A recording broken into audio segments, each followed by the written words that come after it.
Hello? Hello, yes. So we start. Thank you for attending our talk today. I am Claudio Fantinuoli, CTO at Kudo, also professor at Mainz University. Kudo, we do machine interpretation. Hi, sorry. I'm Isabel and I work as an analytical linguist at CUDA. Okay, so what are we talking about today? This is more a snapshot of a journey that we did and are actually doing also now about integrating large language models in production in speech translation. We will give you the work we are doing, our vision, and how we try to assure quality with large language models that, as you know, are very complicated in these terms. Let's start by setting the frame. What's happening in language, speech translation nowadays. Until last year, 2023, we were in Dublin, the gala session there. Machine interpretation was very new, and we were actually trying to go to clients and say, do you see a need for machine interpretation? This has changed dramatically now, where we see clients asking us for machine interpretation, where we are now and so on. And this is very interesting. We did a poll, you see some data there, a poll some weeks ago, and 33% of participants to this poll in the area of interpretation said they are actively looking for AI solution for speeches, for this kind of stuff. And 14% have already used it. So the idea is that there is an increased demand in this. By any new technology, of course, quality play. Okay, I'm fighting with technology myself. Plays a very important role, especially when a new technology is put out. There are a lot of concerns about quality.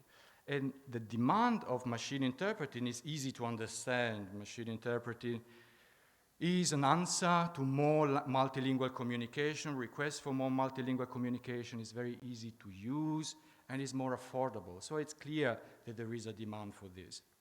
However, many of the participants before said that never tried machine interpretation. They say, okay, all these advantages are nice, but there is fear about quality. And these concerns are, of course, to be taken seriously.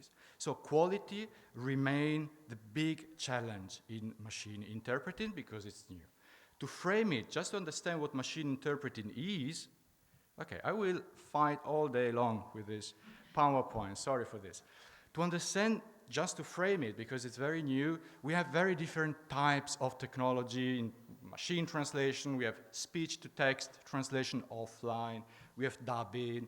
We have Google Translate, the speech-to-speech, sentence by sentence. What we mean by machine interpreting, at Kudo at least, is simultaneous interpreting. And simultaneous interpreting has at least two very peculiar features. One is that it's a continuous translation, so it's people talking and the machine, without any interruption, translating this in real time. In real time is very important, so with as short latencies as possible. And the other principle, which is very important also for quality, is this principle of immediacy. Machine translation needs to be used immediately by the user. There is no post-editing, nothing about this possibility like you have in dubbing and so on. So quality, of course, is very, very important. And this puts a lot of responsibility in the space of AI, a responsibility for all the stakeholders, vendors, buyers. Okay, can somebody tell me which is the button I have to play here? Developers and so on. LSP, like you, it's a lot of responsibility, and it's a very new area. For what we are concerned, the developer, we have at least two big responsibilities: to improve quality, okay, because it's a new technology, and to evaluate and monitor quality. And we are talking about this evaluation and monitor quality. Let's try like this. Nowadays, we have, no matter what I try, we have nowadays two approaches to machine interpreting. Just to give you the idea, the cascading approach is what you see now in production by different vendors, the technology, which put together many parts doing different things. Think about the most simple approaches. You have speech recognition, machine translation, and text-to-speech. The other one is this end-to-end approach, which is in development, but it's still a research area where you have one machine, so one model doing everything. Nowadays, what you see in production is the first approach with different components. And this architecture can be very different. So every vendor will create a pipeline, we call it, which is different. At Kudo, we have a pipeline that's done more or less like this. So it's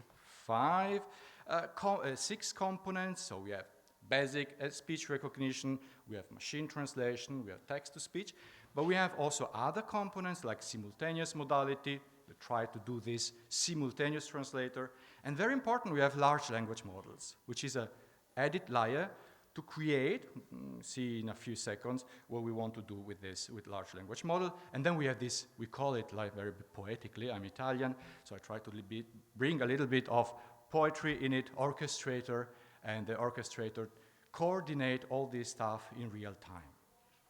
Now, focus is large language models and quality assurance. So why we use large language models and why we believe the future of machine translation comes in some form of large language models. It's because, well, you know, everybody knows ChatGPT and plays with it and so on. Large language models start to make sense of what people are saying, so you can really make sense out of intentions and so on, with limitations, of course.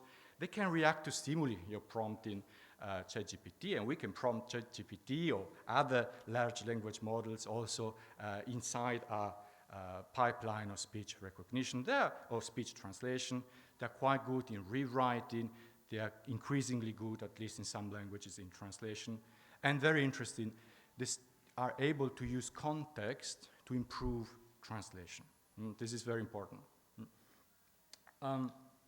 Just a few examples, just to give you an idea the difference between a direct neural machine translation and large language model translation with context. If you have something like this in the input, some person saying, get together with friends and family, work, learn, play, shop, and create. This is the direct transcription of what the person is saying. If you have a neural machine translation, you normally have a very direct, so a bit mechanical translation of what has been said here in Spanish.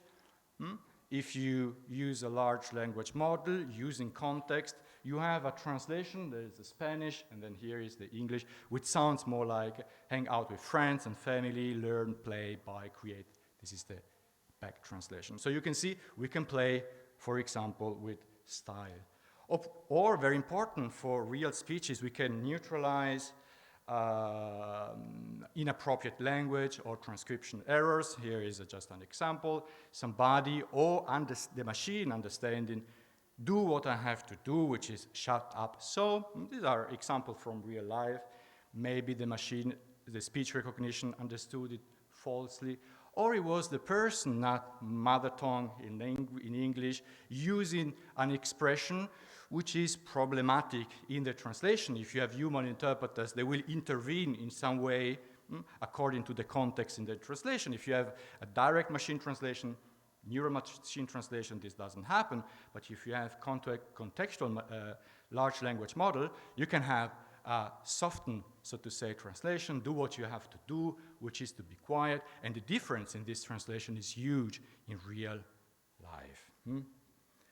Or think about gender agreement. Think about translation going from English into Spanish in this case. It can be Italian, German, and other languages where in direct machine translation, neural machine translation, you have random gender. So if you say something with an adjective in the target language, it's random, or even worse, is biased. So the machine chooses the gender, of grammatical gender, just by chance or by bias. With contextual machine large language models, we can really use, for example, the right agreement, masculine, feminine, or even neutral, if you decide to do this. And you can see here in the example that me siento muy complacido, if it's a speaker, a male speaker speaking, me siento muy complacida, if it's a female speaker, or even new forms of neutrality, me siento muy complacida, and so on.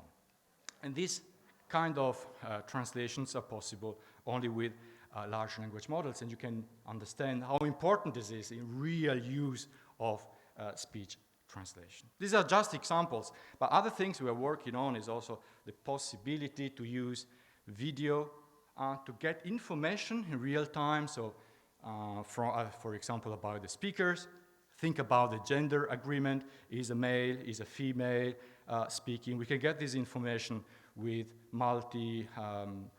with this case, language models that have also vision in them. And this opens a new possibilities to embed the quality of translation in the real context.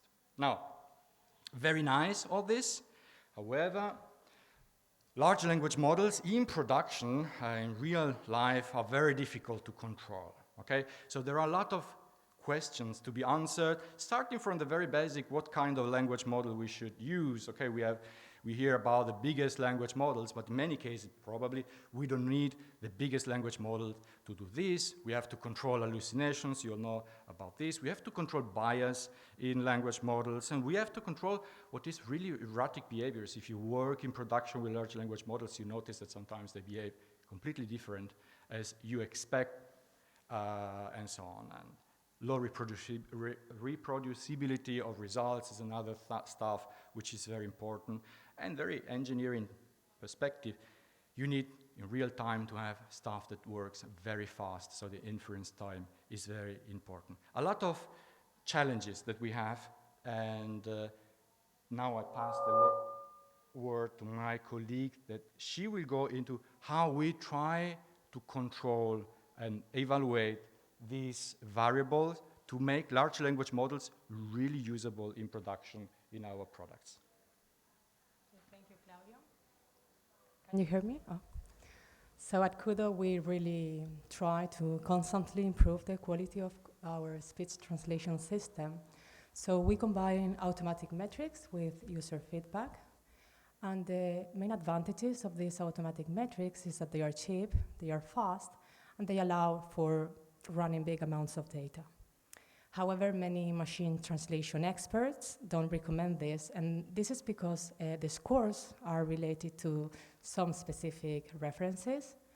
However, other approaches that emphasize more the user feedback are highly recommended for this context, and it's what really truly matters at the end of the day. So I'll give you an overview of how we work at Kudo, and well, we work in cycles. We dedicate 360 hours per month to complete 1 to 4 cycles.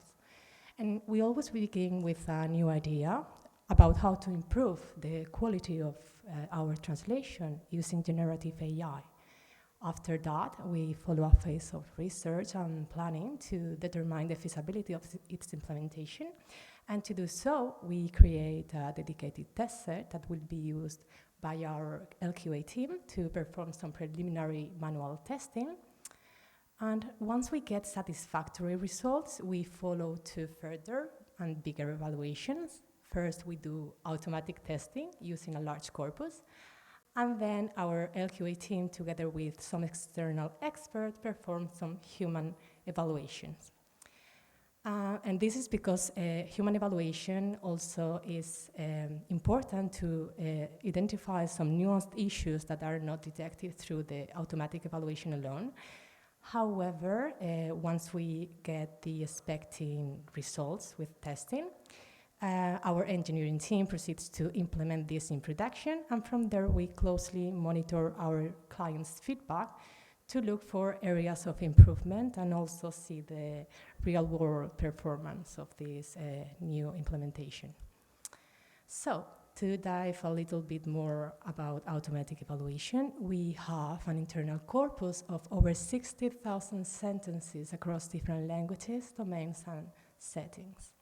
And we run this corpus using a full automated process that we use to check for length of translation, misbehaviors of LLM, latency, and other important aspects of the transformation itself. We do this along with a combination of different machine translation metrics for translation quality. However, more important than automatic evaluation, as I said before, it's human evaluation. So we have crafted an evaluation corpus, and we use it for simple quantitative analysis. We usually follow two approaches. The first one is the evaluation of the output itself. So we evaluate the translation using a 5-Likert scale. And another approach that we usually follow is the comparison of two systems or versions. So we basically compare the translation of Kudo against another system, or perhaps two different versions of Kudo. And for that, we use a ranking of 5 categories, as you can see on the screenshot on the right. And as I said before, we use both internal testers and external experts. And this is super important for spotting very specific quality issues. However, the true testament to our success lies in our clients' feedback. So we closely analyze the feedback that we collect from surveys in an attempt to keep improving, and also try to guarantee the best quality possible. And well, as you can see in the pie chart, our average meeting rating accounts for 4.1 out of 5, which is quite a good rating. And well, I'll leave the word to Claudio, who will give you more insight about our roadmap using LLM. As you can understand, there is quite a lot of efforts going on behind the scenes. Okay, on the one side, we are aware about the potential of large language models. We really believe in the future of this technology, and we are aware about the limitations that they have, or the challenges that they have. This brings us, as Isabel has shown, to put a lot of investments and time in trying to control this kind of technology. The goal, again, is the one to create a machine interpretation that, and we believe it's only possible with large language models at the moment, that it's really, here we call it fluent, but it's really, the meaning is embedded in the communication context. So we released last week, by the way, the first version of our machine interpretation, which uses context, for example.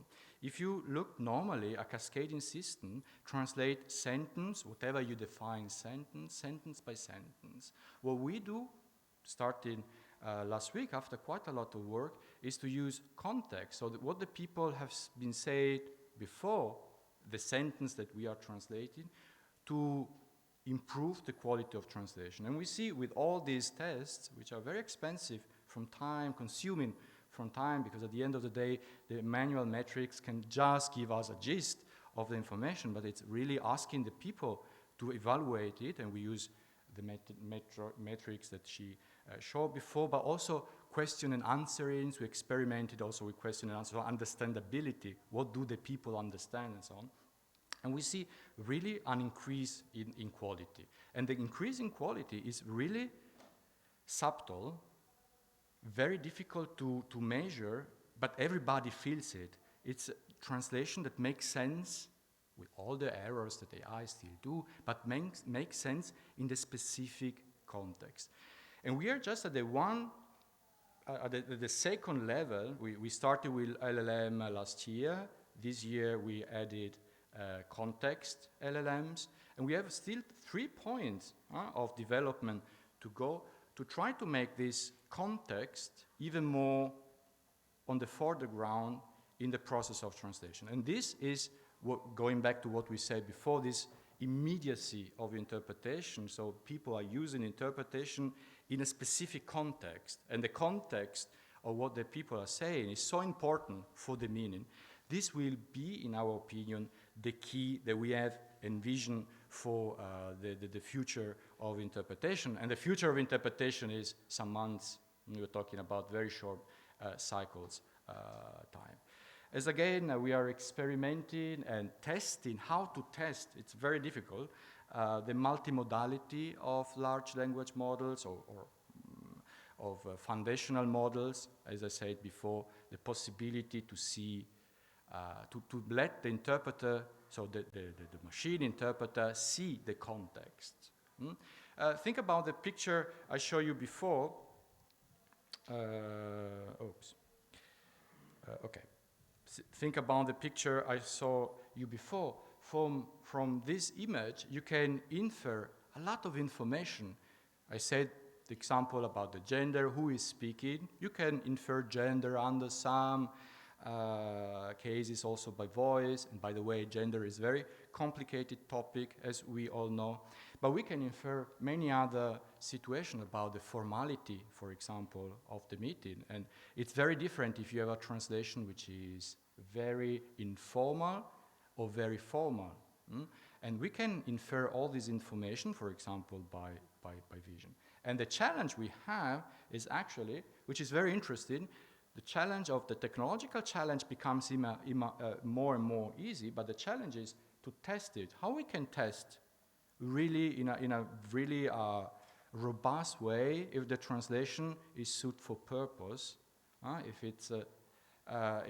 if this is the case. This is a big challenge, and this is the reason why we have people at Kudo just dedicated, like Isabel and other people in the team, just dedicated to the quality assessment, to develop a strategy to evaluate quality.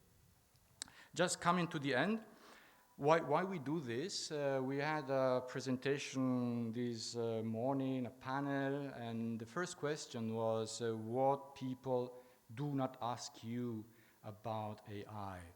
And if you want, the question that nobody asked me, at least, is why we do this.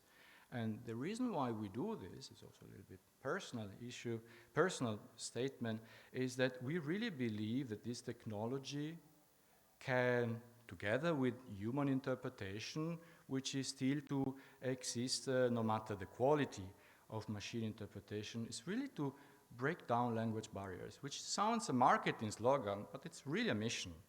And our vision at Kudo is to make this technology really available everywhere.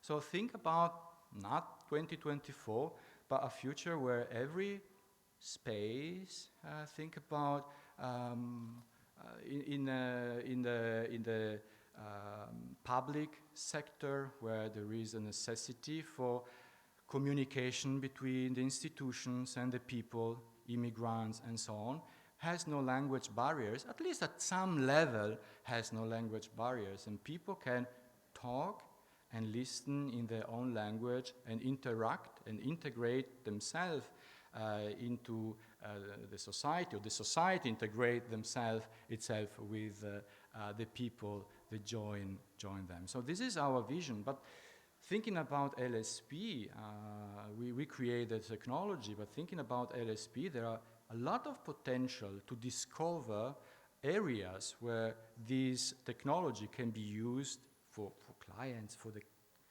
users at the end of the day. And the space is really, it's open to people to discover it. This is our mission. We're working very hard to make this mission into reality, and we wanted to show you that our vision is large language model, how hard it is to do it, but that we believe in it, and we are pretty sure this will be the answer for more inclusivity, for more access, and in the future. So thank you very much.